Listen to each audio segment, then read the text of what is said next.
Hello and welcome to TPT Chats, our journey and your next step. I'm Annette from Count on Coop, and I create math resources and sell them on TPT. And I also help other teachers create their own math resources as well. And I'm Malia, and I help teachers start and grow their profitable TPT stores so they can help other teachers around the world and make some money doing it. So today we're going to be talking about clip art, yay or nay, and when to use clip art. I feel like this is a big discussion. I know when I started on TPT, it was like clip art everywhere. You wanted it all over your papers and all over your worksheets, and it was, yeah, clip art was everywhere. So I think I've learned throughout the years, and I'd love to share my experiences with clip art. So did you start with using clip art? What do you think? My niche is secondary math. And I mean, let's be honest, high schoolers don't really care about cute clip art as much as the teachers might. I think it looks great, but they don't care as much. Mhm. So I was not using clip art in the beginning. The clip art that I was using, which I don't know, when we say clip art, what are you thinking about? When I think Ah. clip art, I'm thinking shapes. Mhm. I'm thinking things that I would draw but I can't on the computer, you know? So like I'm thinking Mhm. graphs, I'm thinking shapes, I'm thinking charts, things like that. But when I say clip art to you, what are you thinking about? I'm thinking about little characters and little pictures of little people or shapes or seasonal things.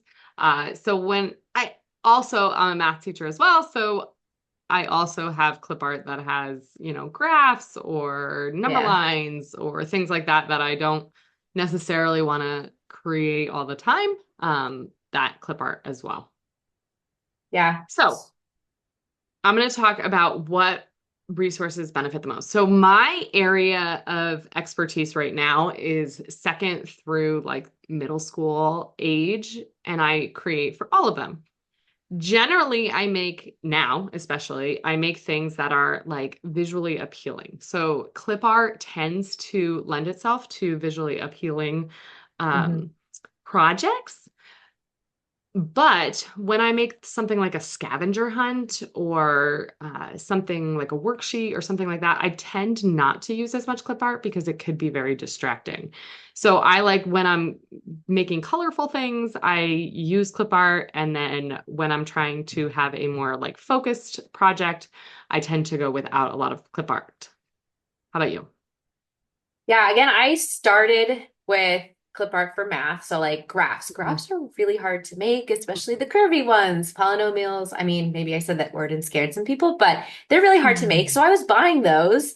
I was buying them pre-made and was making my resources based off of the clip art, not using clip art based off of my resource, if that makes sense. So I Mhm. never had the cute characters. I think they're great. Like I think of like almost caricatures, kind of, not as dramatic, Mhm. but those things on elementary resources, I think they're cute, but I didn't get to use them on my resources. So I don't know, I kind of wish I did, but I'm happy I didn't, just because Mhm. of my audience. So, I will say when I began, and for many years, I bought a lot more clip art. mhm, I tend now because okay, so for clip art, when you're using clip art, your product has to be flattened and secured properly. And right, that yes. scared me a little bit because I was like, okay, I need to make sure I don't want to break the clip artist terms of use. I really want to make sure that I do it right. So I did do a lot of research and flattened things. But as people wanted more editable things or things with movable pieces and things like that, I was nervous to use Mhm. clip art in those instances. So I did start like creating my own clip art by merging shapes and things like that in PowerPoint. And I still do now to make some of like the outlines and so that I can make them editable because I know that I'm not breaking my own terms of use if I'm making it editable for other people.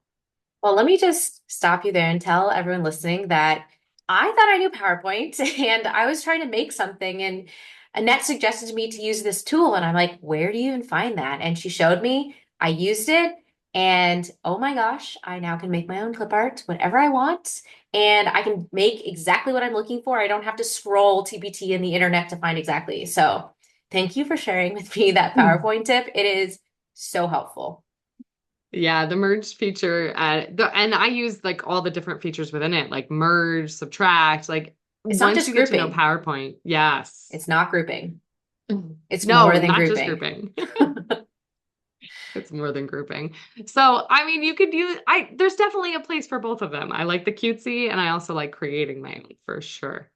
hmm Um, So when we think so about clip art and copyright, like before you could make your own, where were you going to find clip art? Especially and I affordable clip art. Yeah.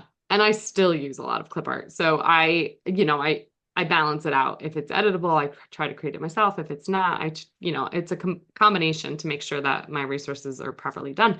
But I search TPT. First of all, I'm a TPT seller, right? So I want to support other people that are trying to make a living on TPT as well. That's number one. And also, I love certain clip artists that are on TPT. I know that I've like tried a whole bunch and I kind of find the ones that like their pictures and things like that. Mhm. And I know their quality is really good. So I only ever buy clip art on TBT. How about you? Yeah, I think we're on the same page here. Mhm. You become loyal to one clip artist because Mhm. a lot of people on clip art or a lot of sellers who sell clip art on TPT, they have by now everything you could ever want and things you didn't know you need. So, and they have them in these big bundles or seasonal bundles. So it's really easy to find what you need. Um, but you become loyal to the one person, and I agree. I like helping other TPT sellers out. Um, if like I can't find exactly what I'm looking for, then I'll probably try to figure out how to make it myself, Mhm. just so I can, get exactly what I need. Or there's other sites that you can find clip art that are free. One thing that you have to keep in mind though is obviously the copyright. So if you're ever looking for clip art or images, like I know some people want images of like presidents or a tree, like things like that. There are sites that you can use that they're free, and you just have to read their terms of use on their website. So, have you ever done that before? No, because I was afraid, but you don't have to be afraid. You really don't. No. You just have to read, right? So hmm if you're purchasing something, you do not, disclaimer, do not just pull an image off the internet and put it in your product. Yeah, don't Because do that's that. a big no-no. Like, Google search images and then pick something. Um, Definitely pick an artist and read their terms of use or look on hmm those websites and read their terms of use because some of them are not for commercial use, they're for personal use. And if it says personal use, that just means you're allowed to make something for your classroom or like your hmm home. But if it says commercial, then you are allowed to use it in products that you're making money off of. But you have to make sure that you're even flattening and securing it the way that they're asking so that people can't pull the images off of your products. Yeah, and if you're ever, I mean, I tell this to people all the time. If you're never sure, you could just email them, send them a Hmm. message, and the worst thing they can say is, "No, it's personal use only," and you find something else, right?